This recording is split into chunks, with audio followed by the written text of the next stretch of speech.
Welcome to the NiftyNoon podcast. Imagine waking up tomorrow morning, you grab your phone, and you realize your AI assistant didn't just, draft a few emails for you while you slept. Right, it was a lot busier than that. Exactly. Instead, it actually autonomously negotiated a freelance contract, opened a digital wallet, paid for its own cloud server space using cryptocurrency, and then completely rebalanced your entire investment portfolio, all without even asking for your permission. Yeah, which sounds crazy, but it's where we're at. It really is one of those moments where you can just feel the ground shifting under your feet. Yeah. If you're paying attention to the underlying architecture of the internet, we are looking at this fundamental rewiring of how money, how identity, and commerce all operate, at a purely machine level. And I am so glad you could join us today, because we are embarking on a deep dive into the sources from our newsletter that, well, they prove this isn't science fiction anymore. It is actually happening right now. And our mission today is to sort of connect the dots on a truly historic week in the markets. Yeah, to show you exactly how that rewiring is taking place. Right. We're going to cut through the daily noise and walk you through how crypto, traditional finance, and artificial intelligence just underwent this massive high-speed collision. Yeah. If we had to give you a TLDR for the week, it's essentially this. We have officially entered the era of agentic finance. Agentic finance. Yeah, that's the perfect term for it. We've crossed the threshold where AI evolved from just being a clever chatbot into like an actual autonomous economic actor with its own digital wallet. But while this technology is moving at warp speed, Washington regulators are completely gridlocked. Oh, totally gridlocked. Right. They're racing against the clock to figure out how to govern a space that's just evolving way faster than the legislative process can actually handle. Yeah, and to really understand the magnitude of this shift, I think we need to look at how the week unfolded, because the narrative continuity across these events is just staggering. You can literally trace the evolution day by day here. Yeah, let's do that. The week kicked off with AI acting as this critical cybersecurity shield, and by the end of the week, it had become the primary driver of digital commerce. So let's start with that initial shock to the system. Yeah. On Monday, June 8th, the shield was put to the ultimate test. The week opened with this brutal 48.4% crash of the privacy coin Zcash, which trades under the ticker ZEC. Yeah, that was a wild Monday. Seriously. The price plunged down to $272 almost instantly. And that sudden drop, it wiped out over $81.9 million in leveraged liquidations in just 24 hours. For anyone holding the bag, the catalyst for this crash was terrifying. Absolutely terrifying. The core developers revealed a critical 4-year-old vulnerability hiding inside the Orchard privacy pool. They called it an infinite mint bug. And infinite mint are arguably the two most terrifying words you can hear in the world of cryptocurrency. Oh, for sure. To understand why this caused such a massive liquidation cascade, we really have to look at the mechanics. An infinite mint vulnerability means a bad actor could hypothetically just print counterfeit Zcash tokens entirely out of thin air. Right. But the kicker here, and what makes privacy coins so unique, is that they could do it completely undetected. Because of the cryptography involved, right? I was trying to visualize how a bug like this just goes unnoticed for 4 entire years. It's like finding out the primary lock on a massive subterranean bank vault was actually broken the entire time. It's a great way to put it. But the internal locking mechanism was so incredibly complex and convoluted that literally no human auditor noticed it until basically a supercomputer came along and scanned the molecular structure of the lock, because that is essentially what happened here. Yeah, exactly. This bug wasn't found by a team of human developers. It was discovered by a single security engineer who was using Anthropic's new Claude Opus 4.8 AI model to audit the open source code. And that is exactly what makes this a watershed moment. But to really grasp why the market panicked so violently on Monday, we have to explain the paradox of privacy technology itself. Zcash relies on something called zero-knowledge proofs, specifically ZK snarks. Right. This is brilliant, cutting-edge cryptography. Think of a zero-knowledge proof like a bouncer at a club who can mathematically verify that you're over 21 without you ever having to actually show him your ID or, reveal your birth date. Okay, I like that analogy. In the context of Zcash, it allows the network to prove a transaction is perfectly valid without ever revealing the sender, the receiver, or the amount being transferred. But wait, if everything is shielded and hidden by design, how do you know if the infinite mint bug was actually exploited? Like if someone was printing fake money inside the club, the bouncer wouldn't even know. Exactly. That is the exact problem, and that is what caused the 48% crash. That exact privacy feature created an environment of complete cryptographic uncertainty. Because the blockchain ledger is shielded, you cannot mathematically prove whether or not the bug was exploited by a hacker before the developers finally patched it.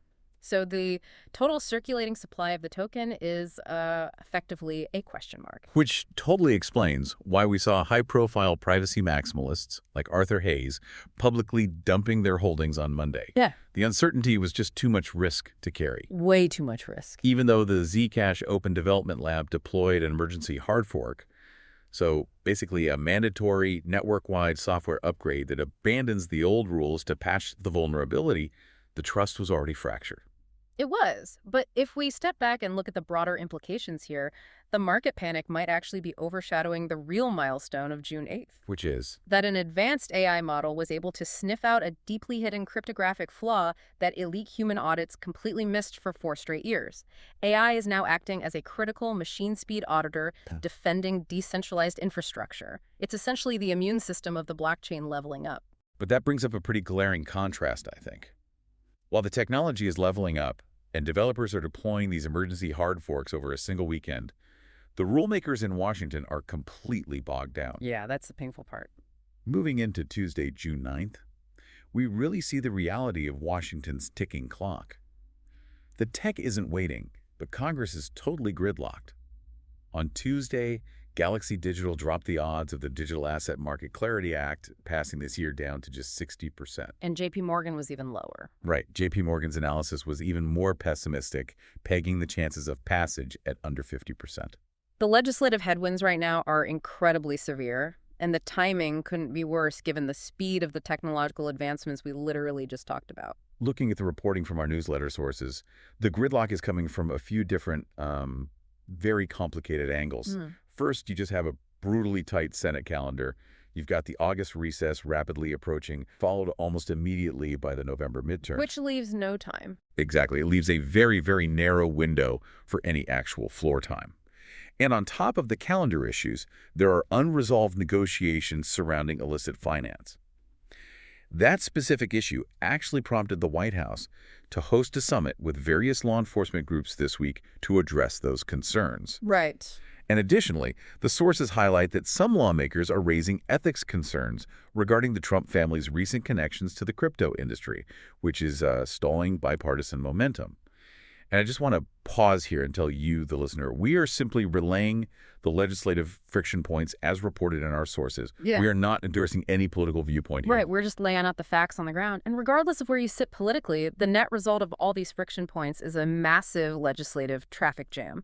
But the industry is refusing to just sit quietly in the waiting room. Oh, they are actively pushing back. The sources show a massive united front forming.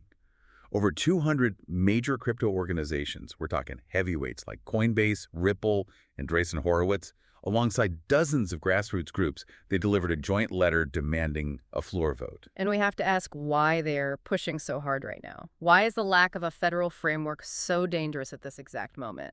And it goes right back to the Zcash incident. Yeah, the speed. Exactly. The technology, these autonomous AI auditing tools, the DeFi infrastructure, it isn't waiting for Congress to catch up. The longer Washington debates, the wider the gap grows between the technology's actual capabilities and the legal guardrails required to keep consumers safe. Which perfectly sets the stage for Wednesday, June 10th. Because if Washington thought the Opus model finding the Zcash bug was moving fast, Anthropic completely escalated the timeline. It really did. On Wednesday, they rolled out Claude Fable 5. This is a Mythos-class AI model, which basically brings military-grade advanced cybersecurity capabilities directly to the general public. Prediction markets were giving it a 94.4% chance of releasing before the end of the month, but nobody expected it this early. Nobody. It caught everyone off guard. So, okay, let's unpack this. I have to push back here because this feels incredibly dangerous. If the older Opus model was smart enough to find the Zcash bug, doesn't giving the general public access to this new hyper-advanced Mythos AI basically just hand rogue hackers the nuclear launch codes for all of decentralized finance? It is a completely valid fear, and it's actually the exact debate happening in developer circles right now. Really? Oh, yeah. Giving the public this level of analytical power is absolutely a double-edged sword. Yes, malicious actors will inevitably use Fable 5 to hunt for zero-day exploits and smart contracts. But to understand why this model is different, we have to look at the mechanism of how it operates. The defining characteristic of a Mythos-class AI is that it doesn't just find a single isolated bug. It has the cognitive reasoning to autonomously discover and chain multiple vulnerabilities together. Let me make sure I'm wrapping my head around the mechanics of that. Yeah. So it's not just an AI finding an unlocked window on the side of a house. It's an AI that finds the unlocked window, calculates the exact blind spot of the motion sensor in the hallway, and then already knows the manufacturer default code to open the safe in the bedroom once it gets inside. Like, it strings a whole heist together. That is a perfect analogy. And because the AI can string the heist together, the entire security paradigm of Web3 has to shift. He has to. We're moving beyond just obsessing over basic smart contract audits. The focus for developers now has to radically expand to key management, to the security of cross-chain bridges, and to the deep consensus layers of the infrastructure. But here is the critical insight. While hackers get this tool, the protocol defenders are getting the exact same tool. But wait, if they both have the same tool, doesn't that just mean whoever has the most computing power or the biggest budget wins the ecosystem? It's just a pure arms race? It is an arms race, but the economics of this actually act as a security filter. These Mythos models are incredibly expensive to run. They're roughly double the price of current premium AI tiers. Oh, wow. Right. So that cost gives well-funded, serious protocol defenders the ability to run continuous machine speed auditing on their own networks 24/7. In the long run, this dynamic forces the entire ecosystem to harden. It's going to ruthlessly widen the gap between legitimate projects that prioritize proactive security and the fly-by-night projects that just cut corners. Ultimately, it rewards investors who back the protocols that are aggressively using this AI to manage their risk. Okay, so the AI is the auditor, it is the attacker, and it is the defender. But by Thursday, June 11th, the AI got a brand new job title: consumer. This is my favorite part of the week. It's wild. This is the day traditional finance explicitly validated AI operating directly on the blockchain. Mastercard officially launched a product called Agent Pay for Machines, or AP4M. This protocol allows AI agents to securely execute high-velocity microtransactions completely in the background. This is a monumental shift for global finance. I mean, we are talking about the infrastructure for autonomous machine-to-machine commerce being built by a legacy credit card giant. And the mechanism behind how they are doing it is what blew my mind. Mastercard isn't just using their traditional closed-loop bank rails for this. They are explicitly using public blockchains, specifically Polygon, Solana, and the Base network. Which is huge validation. Huge. They are using these decentralized ledgers to record the credentials and the spending permissions of these AI agents. And they launched this initiative with over 30 partners, including crypto giants like Coinbase and Alchemy. If we connect this back to the bigger picture we've been painting, the market implications of this are just staggering. This is a legacy financial behemoth explicitly validating the utility of decentralized infrastructure. But think about why Mastercard has to use blockchains for this. Right. An AI agent doesn't have a social security number, it doesn't have a passport, or a physical address to comply with traditional know your customer laws. So how do you establish trust and open a bank account for a non-human entity? I mean, how do you KYC an algorithm? You can't. You have to use cryptography. You have to use a private key. Exactly. Blockchains are officially becoming the foundational trust layer for this entirely new digital economy.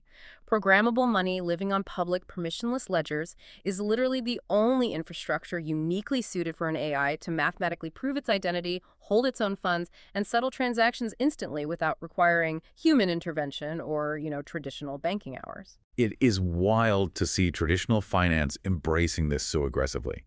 But while Mastercard is building the payment rails for the machines, the regulatory landscape for human trading is also undergoing a massive shift. Right. The CFTC news. Exactly. Yeah. On that very same day, Thursday, we got major news from the CFTC, the Commodity Futures Trading Commission. Chairman Mike Selig announced aggressive new efforts to onshore crypto perpetual futures contracts. And for listeners who might not trade these instruments, perpetuals are basically futures contracts without an expiration date.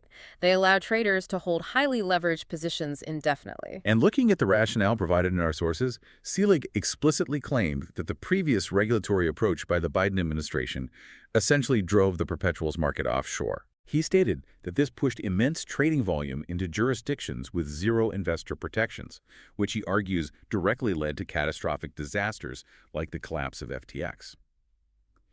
Now, just to reiterate, we are strictly relaying Selig's claims here to give you the full picture, maintaining complete neutrality. But his current push is to bring that leveraged trading back to the U.S. under strict domestic regulations. But if I'm a retail trader listening to this, what does this actually mean for my portfolio? Does this mean my access to high leverage trading is about to be severely restricted, or is it just going to be safer?